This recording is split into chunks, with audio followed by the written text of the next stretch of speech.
Good morning, Lagos. It's Monday, the 15th of November, and welcome to Follow the Money with Ugodre. I am your host today, Wade Ahimi.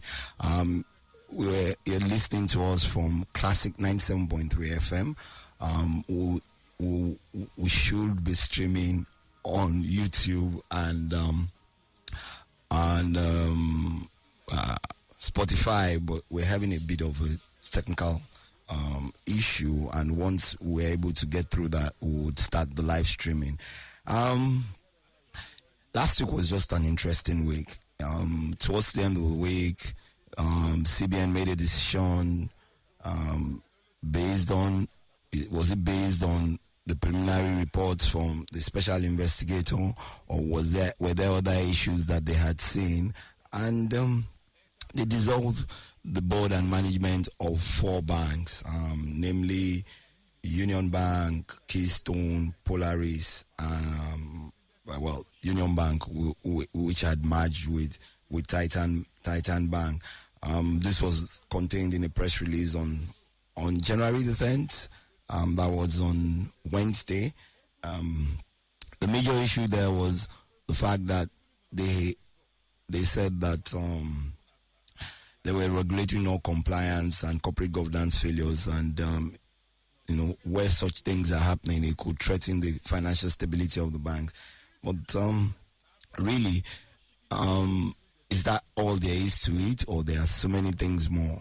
As the story develops during this week, we'll find out if there are more details from there. Immediately after the press release, the CBN also released the fact that they had appointed new MDs and EDs for the various banks. And first and foremost, congratulations to those who have been appointed to steer the ship. I hope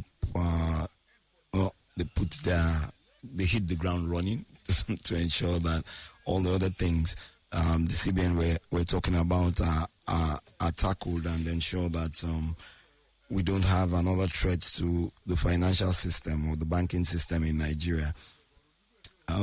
So a number of things. Remember that in December last year, the CBN special CBN investigator had questioned the Titan Trust chairman Babatunde Lemo regarding the acquisition of Union Bank by Titan Trust, and these allegations were contained in the report submitted by the special investigator. He's saying that there is belief that the former CBN governor Godwin Emefiele had used proxies to acquire or to set up the Titan Bank acquisition of Union Bank. All these allegations were denied, and at the end of the day, the CBN on Wednesday decided that I guess it was time for them to dissolve the boards of those 3 institutions and appoint new executives. New executives have since been appointed, and just to put some names to them, you have Yetunde Oni, who would be the MD and CEO at Union Bank. Mani Rubali Ringim will be the executive director. At Keystone, you have Hassan Imam, who is the MD and CEO, and Chioma Emang as the executive director.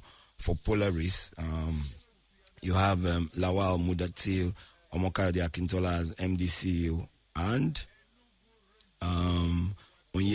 Chris Onyeka Ofikolo as executive director. These are all new appointments by the CBN, and we await what is going to happen in putting a new board together for all these banks. What else happened last week in Follow the Money? Nairametrics is always following the trails of the money, and for the very first OMO bills traded in the market, as usual, there was oversubscription for the 363-day OMO bills that were issued in the market. The oversubscription was about 157 million for the 363 days, while the 97 days and the 181-day bill subscription issuance had under subscription of 53 billion and 39.8 billion respectively. Total subscription for the year for the first issuance of the year reached 412 billion, exceeding the 300 billion available, leading to an overall sale of 357.2 billion. So we can see where Nigerians are looking at when they're looking at treasury bills. They're looking at the 1 year bill issuance, which I guess Nigerians believe that the rates are much better. And Nigerians are believing that 2024 would see the inflation rate in Nigeria start to drop gradually. And as we go on, we would see what happens. 75 billion was offered for the 97 days, only 22 billion subscription. The rates between 9 and 10.5%, and they had a stop rate of 10.5. Total sales 22 billion. For the 181 day OMO, 75 billion was offered, only 35.2 billion was subscribed. The bids were between 10 and 14% stop rate, and 10 and 14%, and stop rate at 14% had a total sales of 35.2 billion. For the 363-day bills, 150 billion was offered, 357 billion was subscribed, 300 billion sold, bids between 11.97 and 17.75, stop rate was 17.75, which is just about 1% below the MPR, the monetary policy rate of the CBN, which is the lending rate as approved by CBN. So many things going on. Now we'll move on from OMO to where else? The stock market. The stock market has continued its run that it started in June last year. And at the end of the week, it climbed 4.24%, slightly lower. There was a day that it went down during the week, but it climbed 4.2%, about 2% lower than what it closed during the first week of the year, to an all-share index of 83,042.96. It hit a record-breaking index during the week at 83,191.84 points on January the 9th. And this was the day that all the tier 1 banks market capitalization actually crossed 1 trillion. Wow. It was a day to celebrate for those bankers.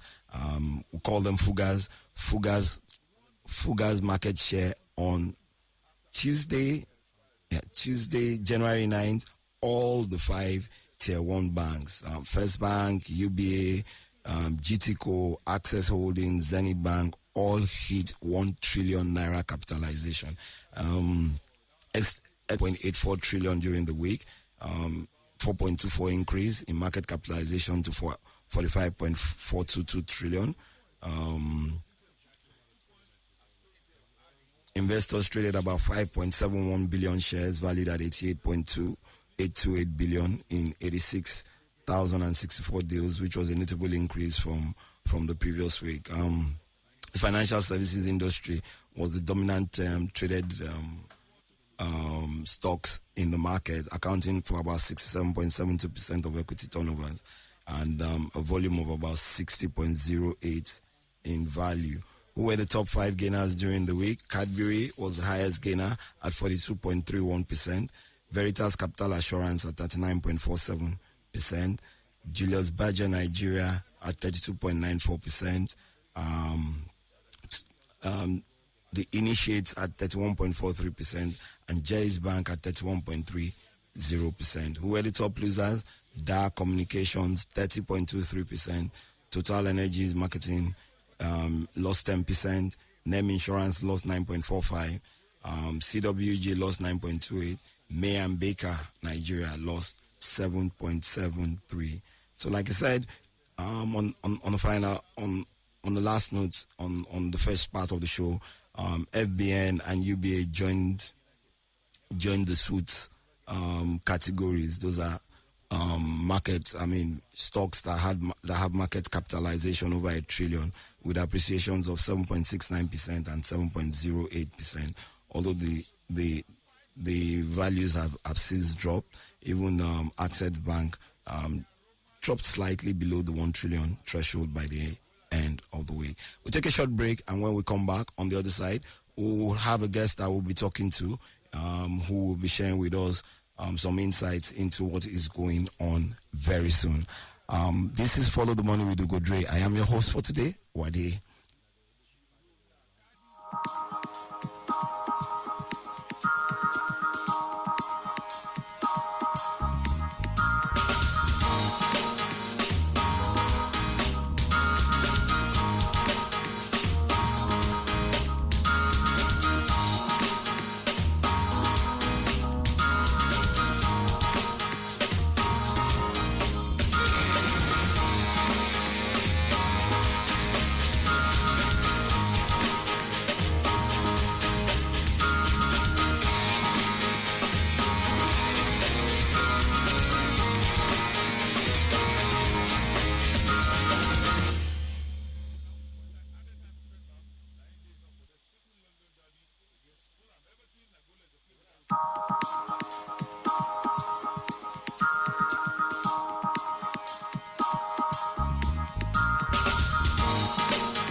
Welcome back to Follow the Money.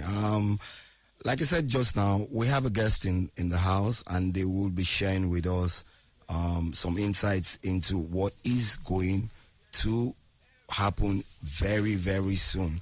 Our guest today is VFD Group, who are looking at a rights issue that is already coming into the market. VFD Group is a leading proprietary investment company which recently announced its rights issues with the approval from SEC and the Nigerian Exchange Limited. Trading license holders were notified that trading in VFD Group's PLC rights issues of 63,342,445 ordinary shares of 50 kobo each at 197 naira 33 kobo per share, based on one ordinary share for every existing three shares held as at 12th October 2023. The offer opened on Wednesday, 20th December, and will end on 19th of January, which is this Friday. So let's get right into it. Why is VFD, why are they conducting a rights issue? Why do they want to get more people existing shareholders to bring more money into the business? Okay, good morning once again. The reason why... Good morning. Yes, my name is Damilola Titi Ladwayo. I work for Kairos Capital, the financial advisor / one of the issue houses to the ongoing rights issue by VFD Group. Of course, the nature of business of VFD is into investments.